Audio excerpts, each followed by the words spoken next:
नमस्कार, आपका स्वागत है। दोस्तों, गाय की सेवा करने से, गाय को रोटी खिलाने से क्या फल मिलता है? गाय के किस अंग को स्पर्श करने से रोग नष्ट होते हैं? गाय को नमस्कार करने से क्या फल मिलता है? इसके मनुष्य को कितने फायदे मिलते हैं? आज इस प्राचीन महान कथा के माध्यम से हम आपको बताते हैं। तो चलिए बिना देरी किए आपको सुनाते हैं गौ माता की यह महान कथा। दोस्तों, एक बार देवर्षि नारद भगवान श्री कृष्ण से मिलने के लिए द्वारका नगरी में पधारते हैं। भगवान श्री कृष्ण के पास आकर नारद जी उन्हें प्रणाम करते हैं। देवर्षि नारद को देखकर भगवान श्री कृष्ण प्रसन्न हो जाते हैं और पूछने लगते हैं, हे देवर्षि, आपका द्वारका में स्वागत है। आज किस प्रयोजन से द्वारका में आने का आपने निर्णय लिया? देवर्षि नारद हर्ष के साथ कहने लगते हैं, हे प्रभु, आप तो सब कुछ जानते हैं, फिर भी इस दास से पूछ रहे हैं। भला आपसे कोई बात छिपी हुई है? मेरे मन में क्या प्रश्न है, आपको भली भांति पता है। भगवान श्री कृष्ण कहते हैं, हे देवर्षि, मैं आपकी दुविधा को जानता हूं और यह भी जानता हूं कि आप समस्त मनुष्य जाति के कल्याण के लिए ही आज यहां पर पधारे हैं। आपने संकोच होकर पूछे, आपके मन में जो भी प्रश्न हो। फिर देवर्षि कहने लगते हैं, हे प्रभु, यदि आप चाहते हैं तो मैं आपसे एक प्रश्न पूछने की चेष्टा करता हूं। प्रभु, मैं आज पृथ्वीलोक का भ्रमण कर रहा था तो मैंने बड़ा ही विचित्र दृश्य देखा। मैंने देखा कि कुछ दुष्ट मनुष्य गायों को मार रहे थे, वहीं दूसरी ओर कुछ मनुष्य गायों की पूजा भी कर रहे थे। तो प्रभु, यह दृश्य देखकर मुझे बड़ी व्यथा हुई। मनुष्य खुद के स्वार्थ के लिए निष्पाप पशुओं पर अत्याचार क्यों करता है? हे प्रभु, मेरे मन में यह जानने की जिज्ञासा हो रही है कि जो मनुष्य गाय की सेवा करता है, उसकी पूजा करता है, उसे क्या फल मिलता है, और जो पापी गायों पर अत्याचार करता है, उन्हें कौन सा दंड मिलता है? इस प्रकार से नारद जी द्वारा पूछे जाने पर भगवान श्री कृष्ण मुस्कुराते हुए कहने लगते हैं, हे देवर्षि, आपने बहुत ही उत्तम प्रश्न किया है। जो गायों को कष्ट देता है, उसे तो उसके पाप कर्मों के लिए नरक में दंड अवश्य मिलता है, किंतु जो गायों की सेवा करता है, उन्हें उत्तम लोकों की प्राप्ति होती है। गायों की सेवा करने से पृथ्वी लोक पर और परलोक में मनुष्य को कौन सा फल मिलता है, मैं आपको इस कथा के माध्यम से समझाता हूं। हे देवर्षि, आप इस कथा को ध्यान से पूरा जरूर सुने।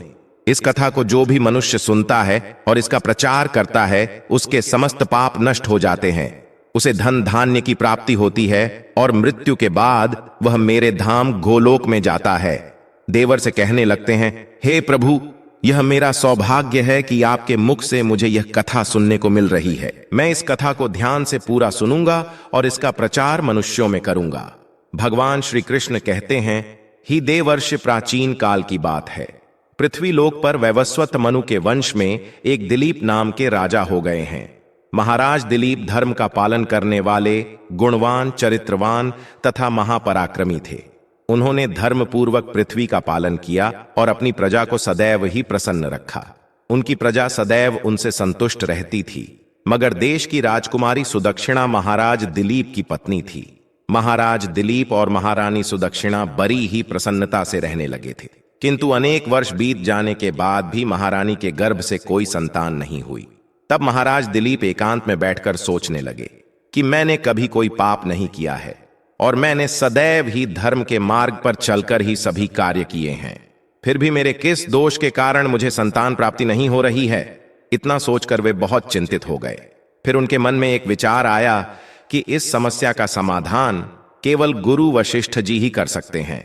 वे ही मुझे मेरे दोष के बारे में बताएंगे और पुत्र प्राप्ति के लिए कोई उपाय बताएंगे। इतना सोचकर महाराज दिलीप अपनी पत्नी के साथ गुरु वशिष्ठ जी के आश्रम पर पहुंच गए। आश्रम पर वशिष्ठ जी नित्य कर्म, ध्यान आदि कार्य समाप्त करके अपनी पत्नी अरुंधति के साथ बैठे हुए थे। उसी समय महाराज दिलीप रानी के साथ उनके पास जाते हैं और उनका दर्शन करते हैं। वशिष्ठ जी ने महाराज दिलीप का स्वागत किया और उनकी पत्नी अरुंधति ने महारानी का स्वागत किया और उनका कुशल मंगल पूछते हुए उन्हें आशीर्वाद दिया। वशिष्ठ जी महाराज दिलीप से कहने लगे, हे राजन, सब कुशल मंगल तो है ना? आप और महारानी का आज अचानक वन में मेरी कुटियाओं में पधारने का क्या प्रयोजन है? किस कारण से एक महान सम्राट को अपना राजपाट छोड़कर इस वन में आना पड़ा? ईक्ष्वाकुल के सभी राजा महाराज पुत्र उत्पन्न करके उन्हें अपना राज्य सौंपकर तपस्या करने के लिए वन में आते हैं, किंतु आप अभी भी जवान हैं, आपने अभी अभी राज्य का कार्यभार संभाला है, आपने अभी तक पुत्र भी उत्पन्न नहीं किया है, फिर आप ऐसे अपना राजपाट छोड़कर वन में क्यों चले आ गए?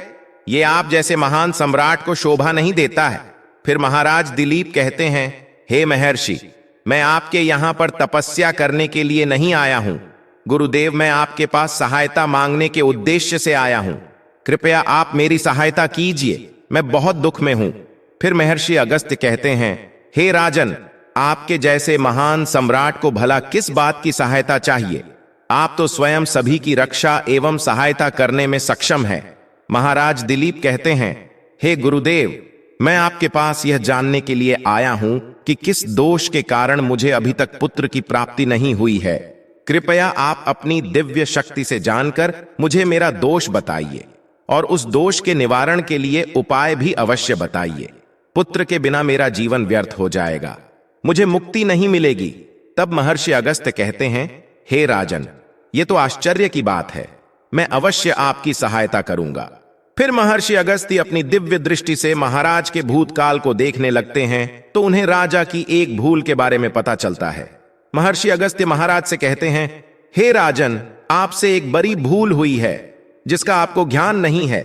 जब आप इंद्रलोक में देवराज से मिलकर लौट रहे थे, तभी मार्ग में एक कल्प वृक्ष के नीचे खड़ी गाय और उसके बछड़े को आपने दुर्लक्ष्य कर दिया था।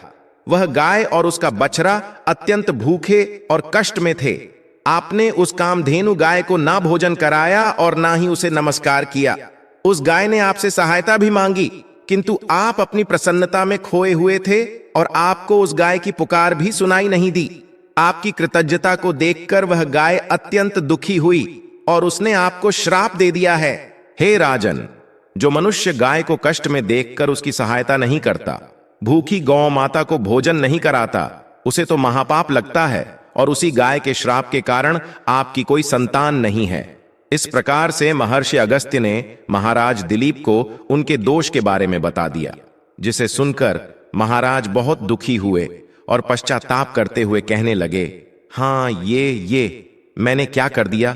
मुझ पर धिक्कार है। मेरी ही मूर्खता के कारण एक गाय को और उसके कोमल बछड़े को इतना दुख सहन करना पड़ा। मुझे तो अब राजा बने रहने का भी अधिकार नहीं है। महाराज महर्षि अगस्त्य से कहते हैं, हे गुरुदेव, मैं अपनी इस भूल को सुधारना चाहता हूं। कृपया आप ही मुझे कोई उपाय बताइए जिससे मैं इस घोर पाप से मुक्ति पा सकूं। मेरा अपराध क्षमा के योग्य नहीं है, किंतु फिर भी मैं प्रायश्चित करना चाहता हूं। फिर महर्षि अगस्त्य कहने लगते हैं, हे राजन, आप दुखी न हो, इस दोष से मुक्ति का उपाय अवश्य है। आप मेरे आश्रम की नंदिनी नाम की गाय की सेवा करो। वह उसी कामधेनु गाय की पुत्री हैं जिसकी आपने सहायता नहीं की थी। अपनी पत्नी के साथ मिलकर तुम उस गाय की सेवा करो, उसकी आराधना करो, वह तुम्हें अवश्य पुत्र प्रदान करेगी। तभी वह नंदिनी गाय बाहर से उस आश्रम में प्रवेश करती है। उस गाय को आता देखकर महर्षि अगस्त्य बोले, हे राजन, देखिए, केवल स्मरण करने मात्र से ही कल्याण करने वाली यह नंदिनी गाय स्वयं चलकर आई है। आप भाग्यशाली हैं, यह गाय निश्चित ही आपके दुख दूर करेगी।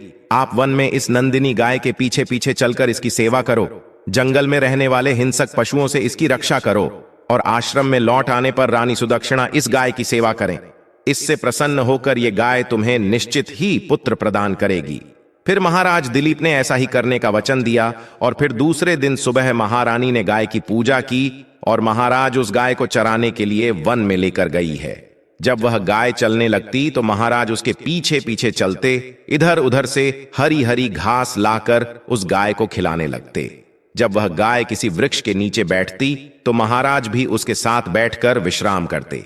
महाराज उस गाय के शरीर से डांस और मच्छरों को हटाते और अपने हाथों से उसके मस्तक को सहलाते। इस प्रकार से महाराज उस गाय की सेवा में लगे रहे। जब शाम हुई तो महाराज उस गाय के साथ आश्रम में लौट आए। आश्रम में पहुंचते ही उस गाय ने अपने खुरों से महाराज पर धूल उड़ाई, जिससे महाराज का शरीर पवित्र हो गया और उसके सभी पाप नष्ट हो गए।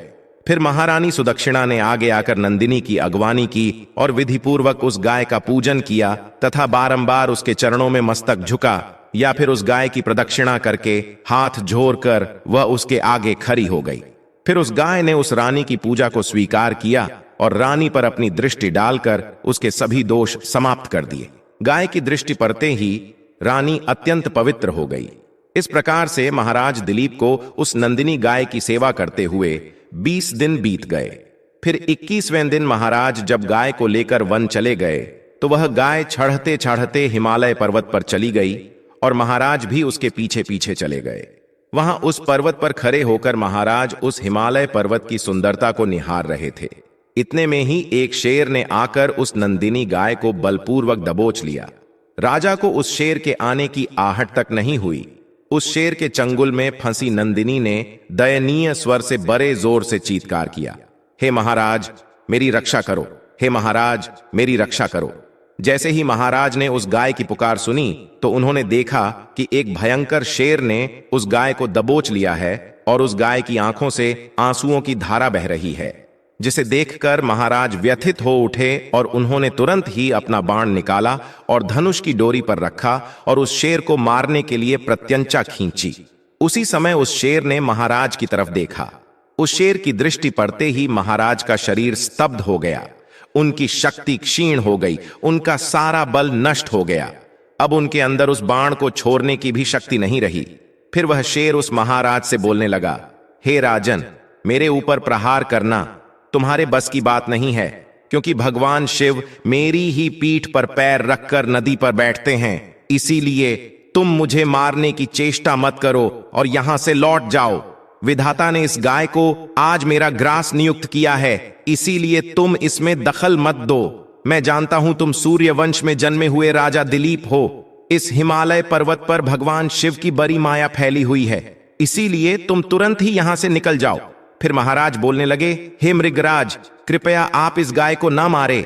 ये महर्षि वशिष्ठ जी की संपूर्ण मनोरथों को पूर्ण करने वाली नंदिनी गाय हैं। इसकी हत्या करने पर तुम्हें महापाप लगेगा। गुरुदेव ने मुझे इस गाय की रक्षा और सेवा करने का आदेश दिया है। इस गाय का एक बछड़ा भी है जो घर पर इसकी राह देख रहा है। मैं इस गाय को मरने के लिए छोड़कर नहीं जा सकता। तुम भगवान शिव के सेवक हो, इसीलिए तुम्हारे हाथ से इस गाय को छुड़ाना मेरे लिए असंभव है। इसीलिए हे मृगराज, मेरी आपसे विनती है कि आप इस गाय को जीवन दान दो। इस गाय के बदले में मैं तुम्हें अपना शरीर समर्पित करता हूं, जिससे तुम्हारी भूख भी शांत हो जाएगी और इस गाय की रक्षा भी हो जाएगी और मेरे वचन का पालन भी हो जाएगा। साथ ही गौ रक्षा के लिए प्राण त्यागने से मुझे उत्तम गति की प्राप्ति होगी। इतना कहकर महाराज उस शेर के सामने हाथ जोड़कर बैठ गए और आंखें बंद की। फिर अचानक से उस राजा के कानों में स्वर पड़े, बेटा उठो, मैं तुम्हारी सेवा से अत्यंत प्रसन्न हूं। यह सुनकर महाराज उठ खड़े हुए और उन्होंने अपने सामने उस गाय को देखा और वह शेर कहीं दिखाई नहीं दे रहा था। तब वह नंदिनी गाय राजा दिलीप से कहने लगी, हे राजन, मैंने ही अपनी माया से शेर का रूप धारण करके तुम्हारी परीक्षा ली है। यमराज भी मुझे पकड़ने का विचार नहीं कर सकते। मेरी रक्षा के लिए तुम अपने प्राण देने के लिए तैयार थे, इसीलिए मैं तुम पर बहुत प्रसन्न हूं। अब तुम मुझे वरदान मांगो, जो तुम्हारी मनोकामना है वह कहो, मैं अवश्य पूर्ण करूंगी। महाराज दिलीप कहते हैं, हे गोमाता, मेरे मन में जो इच्छा है आप अवश्य जानती होंगी। कृपया मुझे पुत्र प्रदान कीजिए, मेरी यही कामना है। फिर उस नंदिनी गाय ने कहा, हे बेटा, तुम पत्ते के द्रोण में मेरा दूध लेकर उसका पान करो, इससे तुम्हें अत्यंत बुद्धिमान और गुणवान पुत्र की प्राप्ति होगी। महाराज दिलीप कहने लगे, हे माता, इस समय पर मैं आपके मधुर वचन सुनकर ही तृप्त हो चुका हूं। अब आप मेरे साथ आश्रम पर चलिए और मैं आपकी पूजा आराधना करके तथा मेरे अनुष्ठान को पूरा करके आपके अमृत समान दूध का पान करता हूं। उसके बाद महाराज दिलीप उस गाय को लेकर आश्रम चले गए। आश्रम में पहुंचने पर महारानी सुदक्षिणा ने आगे आकर उस गाय का पूजन किया। तब उस गाय ने कहा, हे महारानी, आप मेरी पीठ को स्पर्श करें, इससे आपको अत्यंत गुणवान, बलवान और विद्वान पुत्र की प्राप्ति होगी। फिर महारानी ने गाय की पीठ को स्पर्श किया। महाराज और महारानी ने उस गाय की विधिवत पूजा आराधना की और उनके अमृत के समान दूध को प्रसाद समझकर ग्रहण किया। उन दोनों की प्रसन्नता देखकर महर्षि वशिष्ठ कहने लगे, हे राजन, अब यह गाय तुम दोनों पर प्रसन्न है, तुम्हारी मनोकामना अवश्य पूर्ण होगी। जो भी मनुष्य गाय की सेवा करता है, उसे भोजन कराता है, उसकी प्रदक्षिणा करता है, उसके सभी मनोरथ सफल होते हैं। जो भी गाय की रक्षा करता है, उसकी कभी दुर्गति नहीं होती है। मृत्यु के बाद वह गोलोक में जाता है और भगवान श्री कृष्ण के साक्षात दर्शन करने का सौभाग्य उसे प्राप्त होता है। जो श्रद्धा पूर्वक गाय का दूध पीता है, अतः सदैव इसका रक्षण, पूजन तथा इसे भोजन कराना चाहिए। इतना करने से ही मनुष्य सभी ऐश्वर्यों को प्राप्त कर लेता है, उसकी दरिद्रता समाप्त हो जाती है। फिर भगवान श्री कृष्ण कहते हैं, हे देवर्षि, इस प्रकार से महाराज दिलीप द्वारा गाय की सेवा करने से उन्हें एक पुत्र की प्राप्ति हुई, जिसका नाम रघु रखा गया, जिसके नाम से इस पृथ्वी पर सूर्यवंश की ख्याति हुई और बाद में उसका वंश रघुवंश नाम से प्रसिद्ध हुआ। तो दोस्तों, आप भी नित्य गाय की सेवा करें, रोज गाय को रोटी खिलाएं, गाय की रक्षा करें। आपको ये कथा कैसी लगी? दोस्तों, अगर अपनी मां से प्यार करते तो वीडियो को लाइक करें और कमेंट में लिखें, जय श्री मां। धन्यवाद।